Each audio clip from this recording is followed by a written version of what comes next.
Okay, hello. I hope you can all hear me. In theory, I can, toggle the marker. Never mind. I'm going to toggle the marker off. Okay, anywho, so, welcome. I am doing another one of these. This time it is about prohibition. All right. This is to tail end to the 20s, and then we're done with the 20s. So if you recall, we talked about all the new technology and how it has been changing life for Americans and affecting society. Then we talked about the flapper movement, the Great Migration, the rise of nativists in America, and last thing about the 20s is prohibition, which is going on all at the same time and kind of feeding into that culture of the roaring 20s. All right. So what is prohibition?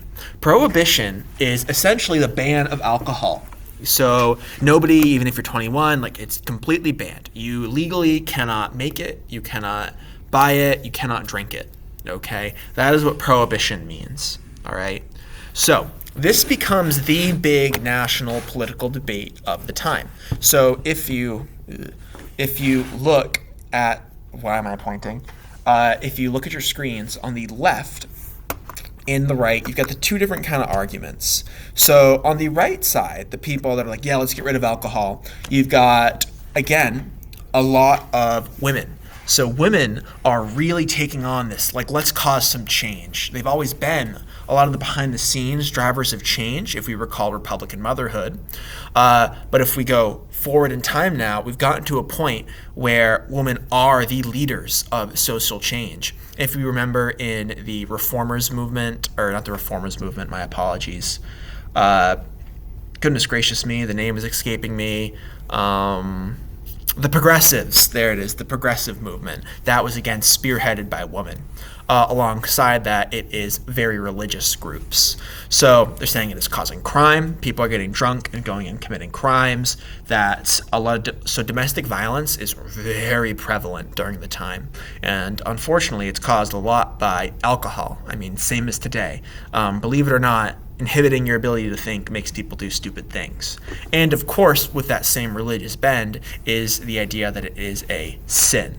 All right. But on the other side, you've got people saying not just, hey, you can't ban that. I have a right as an American to drink alcohol. It is also really good for the economy. So most states, the majority of their income at this time, or a huge segment of it, comes from taxes on liquor. Liquor and alcohol being another word for alcohol, okay? And of course, the arguments about how the government can't do this, they can't take away that from me, all right?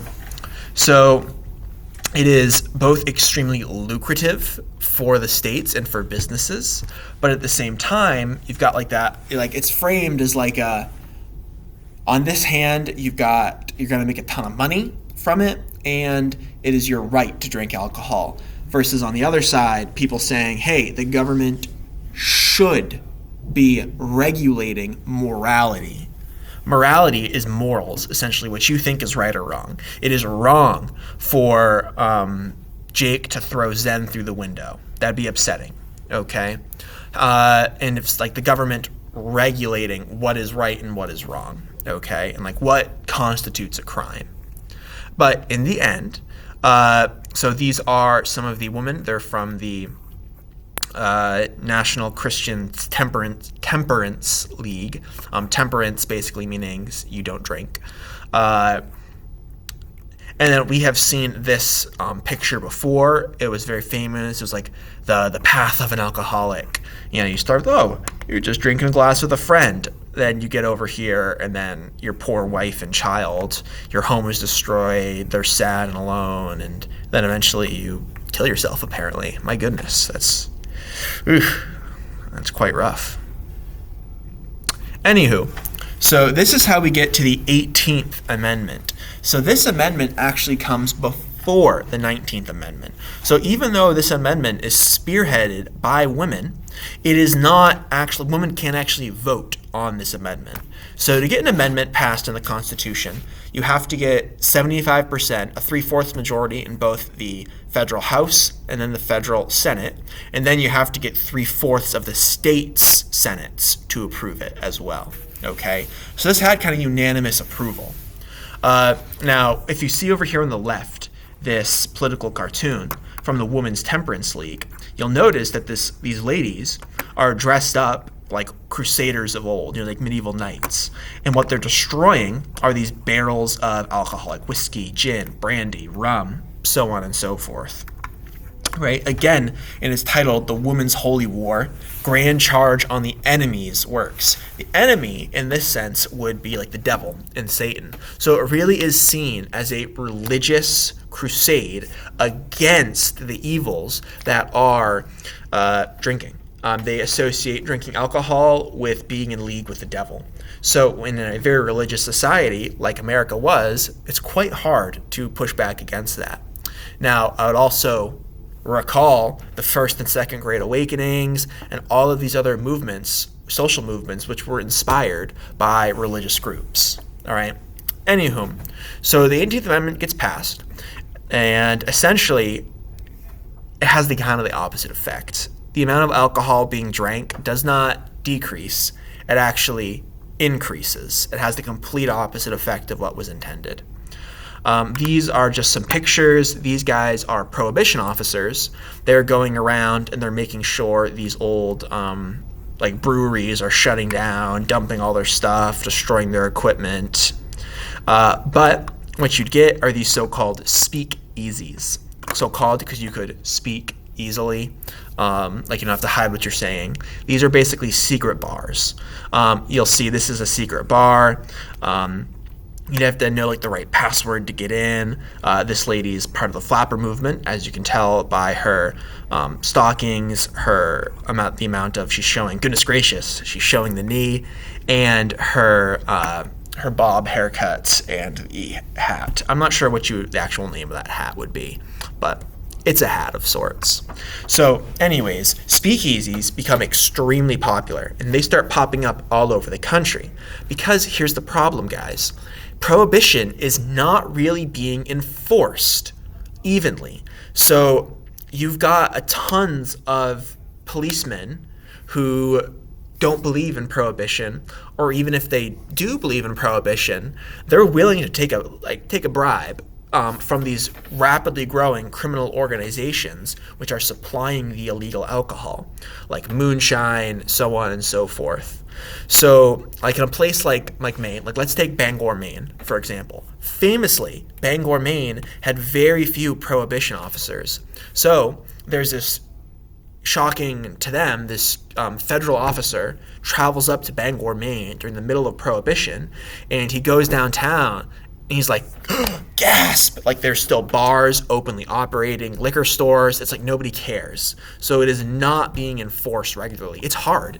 It's like where marijuana has been legalized for I think 5+ years now, not the federal, but like in our state. So you can throw a rock and hit a dispensary in the state. It'd be like if we tried to retroactively ban that again. You've got so many people's livelihoods tied up into it, and you've got so many people who now do it all the time that it's really hard to actually go back and try to take it away. It's not easy. As you can see, these fellas are protesting. I mean, what do they want? They want their beer. All right. Who's the federal government to deny these gentlemen that? Anywho's, so on top to supply all of this demand for alcohol, you get these really like nationally widespread organizations supplying it. These are the earliest mafias, like the mob. Think Al Capone types, like, hey buddy, I can't really do an accent like that, but you get what I'm going for. All right. Now the people who are kind of transporting it, these are called bootleggers. Bootleggers will take, so if you're brewing alcohol, let's say in the northern Maine woods illegally, you're making some kind of a moonshine, and you want to go sell it in Detroit, at a speakeasy run by Al Capone, the most famous gangster, you would need somebody to bring that alcohol there. Now, obviously, it's illegal, and whoever's doing it is taking a great risk. So what you get are these bootleggers who are transporting the alcohol illegally, secretly, become like this famous national. It's almost like a cultural equivalent to like a Western outlaw, almost. You know what I'm saying? Where like these are like the suave bad boys and bad gals of the day. But during Prohibition, corruption becomes really widespread once again. If you remember, there were big problems with it during the Progressive era. We kind of tamped down on it, but then it gets even more crazy during the 20s. Now, here's the thing. There is no FBI at the time. There is no like really organized federal police departments or agencies to kind of handle things like this. So one of the key impacts of Prohibition, besides just the whole organized crime and the rise of the mafia, is that it convinces the federal government to have a huge amount of police reform. So we are gonna out of this, not yet, but we're going to eventually see the birth of the FBI, the ATF, and all of these different like three-letter government organizations which monitor and control, and then they can basically tie together all of the different states' police groups.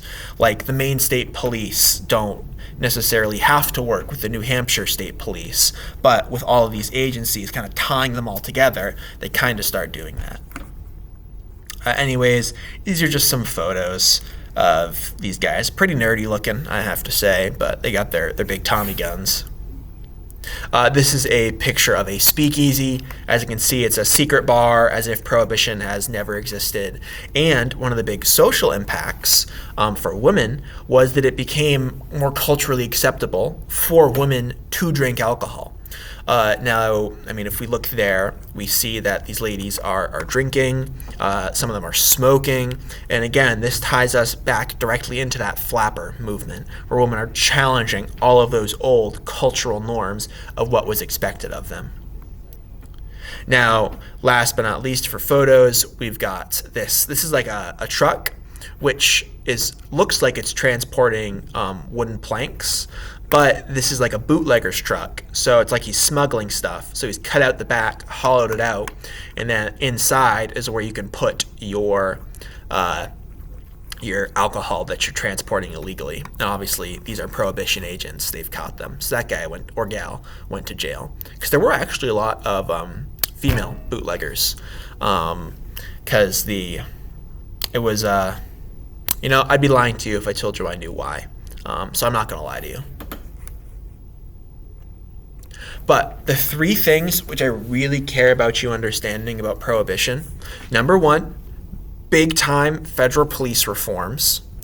Number two, socially, it becomes more okay and acceptable for women to drink alcohol. That again ties into that trend, that growing trend of women like fighting for more equality and for less distinctive gender roles. Now, that'll be hurt with like the 40s and 50s and all this new technology like the vacuum cleaner, washing machine, which we somewhat discussed a little bit, or Frank kind of discussed it for us at the Shark Tank thing, but I'll briefly mention it again now. So obviously women are making tons of progress fighting for their rights.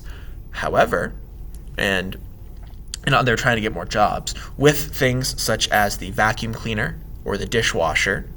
It becomes seen as a woman's role more and more to keep the house, to keep it spotless, to keep it clean, and that it was her job to do so. That becomes, so things like the vacuum cleaner, which are meant to save time, or the washing machine, actually end up hurting and kind of delaying the fight for equality longer than you'd think.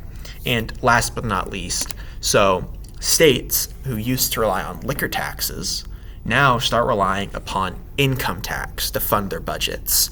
So this is where we see that permanent switch. Even now, states mostly rely on income tax, and the federal government, in large part, relies on income tax. This starts with Prohibition. But Prohibition will, of course, end in 1933, as you can see there. Very unpopular. People were like, what's the point? It's just, we're doing it anyways. It's just encouraging crime, and we should just go back to the way things were. So eventually they do.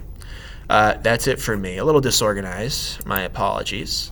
But yeah, keep tuned in. Next week, or not next week, tomorrow, I'll be filming another one, a little more organized, about the Great Depression. All right? Have a nice day.